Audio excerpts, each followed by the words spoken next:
देवी और सज्जनों, नमस्कार, जय हिंद। मैं सोल्जर वॉइस चैनल पर सैनिक की वर्कशॉप में एक और वीडियो लेके आ रहा हूँ। अब जब बात तुलना चल रही है अभी, तो तुलनात्मक वीडियो है ये।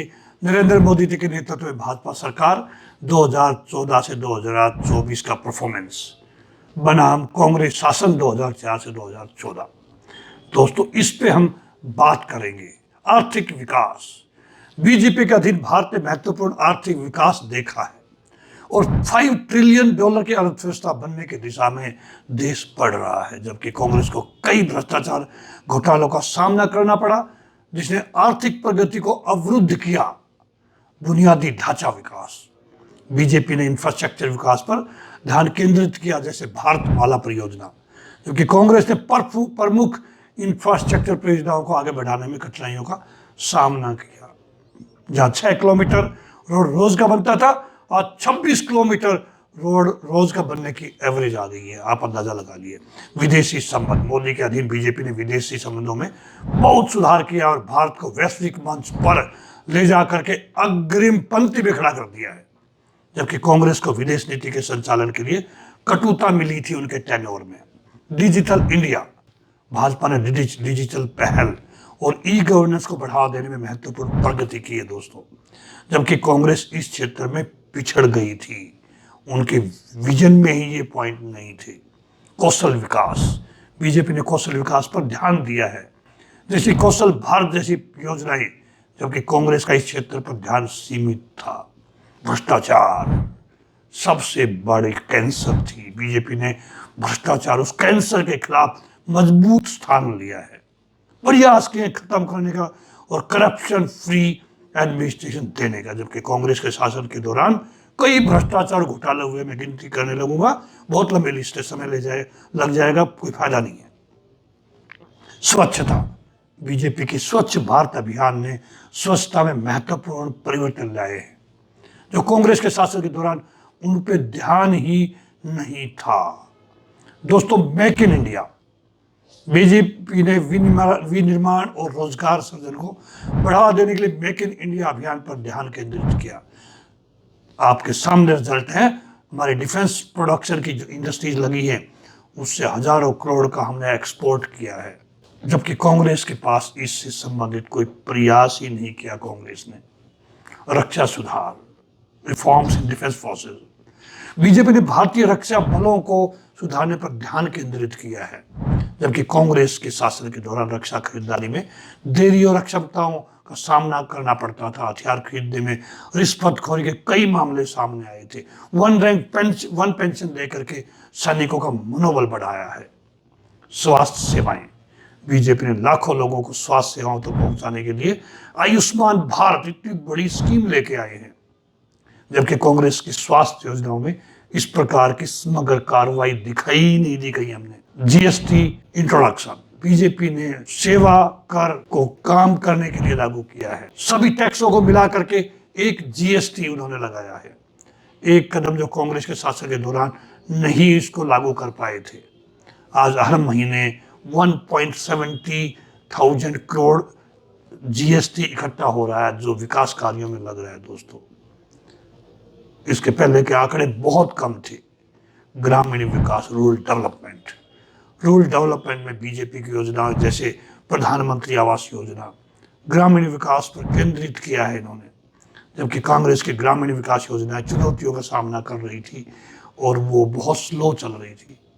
व्यापार करने की सुविधा, बीजेपी ने भारत में व्यावसायिक गतिविधियों की सुविधा में सुधार करने के लिए प्रयास किए हैं, जबकि कांग्रेस इस क्षेत्र में महत्वपूर्ण सुधार लाने में कठिनाइयों का सामना करती रही। उस 10 साल में कुछ कर नहीं पाए। ऊर्जा क्षेत्र सुधार, बीजेपी ने ऊर्जा क्षेत्र के सुधार और नवीनीकरण पर ध्यान केंद्रित किया, जबकि कांग्रेस इस क्षेत्र को इतना महत्व नहीं देती थी। उनकी डिक्शनरी में ये लास्ट प्रायोरिटी पे था। एजुकेशन रिफॉर्म, शिक्षा सुधार, बीजेपी ने शिक्षा सुधार के लिए न्यू एजुकेशन पॉलिसी 2020, जो 38 साल कोई भी पहले वाली सरकारें ला पाई थी, जैसे पहले बार योजनाएं प्रस्तुत की है, जबकि कांग्रेस की शिक्षा पर ध्यान समाप्ति के लिए समालोचनात्मक रही है। राष्ट्रीय सुरक्षा, बीजेपी ने राष्ट्रीय सुरक्षा पर मजबूत स्टेप लिए हैं, सर्जिकल स्ट्राइक जैसी पहले बार योजनाएं लेकर के आए हैं, देश के अंदर घुस करके मारा। जब नरेंद्र मोदी ने रेड फोर्ट से कहा था हम अगर कोई हमारी तरफ गलत आंख उठाएगा उसे घर में घुस के मारेंगे, वो करके दिखाया सर्जिकल स्ट्राइक्स के थ्रू। जबकि कांग्रेस को राष्ट्रीय सुरक्षा मुद्दों के संचालन के लिए समालोचनात्मक रहा था। उनके डिफेंस मिनिस्टर कहा करते कि चाइना के पास हम रोड नहीं बनाएंगे, कहीं वही इस्तेमाल ना कर ले हमारे खिलाफ। आज बॉर्डर के ऊपर दोस्तों NHIDCL ने काफ़ी सड़क बनाई है। मेरी कंपनी ने भी स्काईलार्क ने भी 98 किलोमीटर रोड कारगिल से जंस्कार हाईवे के ऊपर बनाया है। विकास दिखाई देता है जमीन के ऊपर आज होता हुआ, नॉर्थ ईस्ट में खासकर। वैश्विक नेतृत्व दोस्तों, इंटरनेशनल लीडरशिप। मोदी के दिन भारत एक वैश्विक नेता के रूप में सामने आया है और विश्व मंच पर प्रभाव बढ़ाया है, जो कांग्रेस के शासन के दौरान था प्रमुख नहीं था। नरेंद्र मोदी, बाइडन, पुतिन, इन सब से आंख में आंख मिला के बात करता है, कंधे पे हाथ रख के बात करता है। उनको महसूस करा दिया कि हिंदुस्तान क्या है।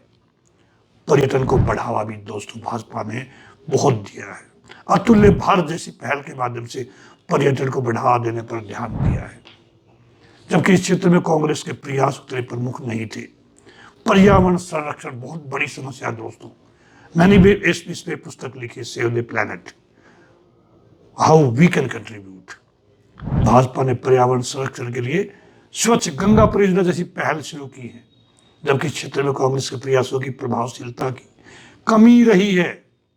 महिला सशक्तिकरण, विमेन एम्पावरमेंट।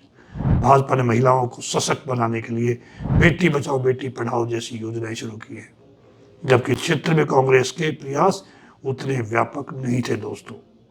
निष्कर्ष में प्रदान की गई तुलनाओं के आधार पर नरेंद्र मोदी के नेतृत्व में भाजपा ने आर्थिक विकास, बुनियादी ढांचे के विकास, विदेशी संबंध, स्वच्छता और स्वच्छता सहित विभिन्न क्षेत्रों में महत्वपूर्ण प्रगति की है।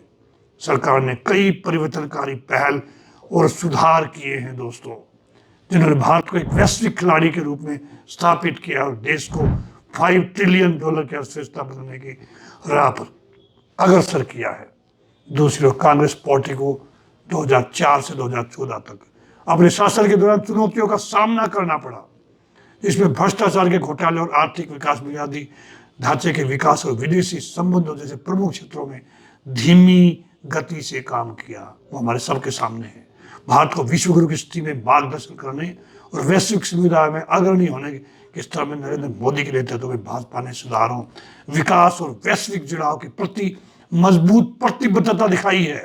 हालांकि ये ध्यान रखना चाहिए हमें कि हमारे जो निरंतर सुधार जो हो रहे हैं, प्रभावी शासन जो हमें मिल रहा है, विकास हो रहा है, ये सभी कारकों ये निर्भर किया है नरेंद्र मोदी की सूझबूझ पे, उनके सोच के ऊपर, उनके विजन के ऊपर। भाजपा ही वे पीढ़ी है जो भारत को विश्व गुरु की पद पर ले जा सकती है दोस्तों, और विश्व समुदाय का मार्गदर्शन कर सकती है, जो राजनीतिक संबद्धता की परवाह किए बिना समावेशी विकास, तत्व विकास, सुशासन और प्रभावी नेतृत्व को प्राथमिकता देगी। सत्तारूढ़ दल की दृष्टि, नीति और कार्य भारत के भविष्य के एक वैश्विक नेता और विश्व गुरु के रूप में आकार देने में महत्वपूर्ण भूमिका निभाएंगे। दोस्तों, एक नारा दिया, एक नया एक डेफिनेशन दी है दुनिया को, वासुदेव कुटुंबकम।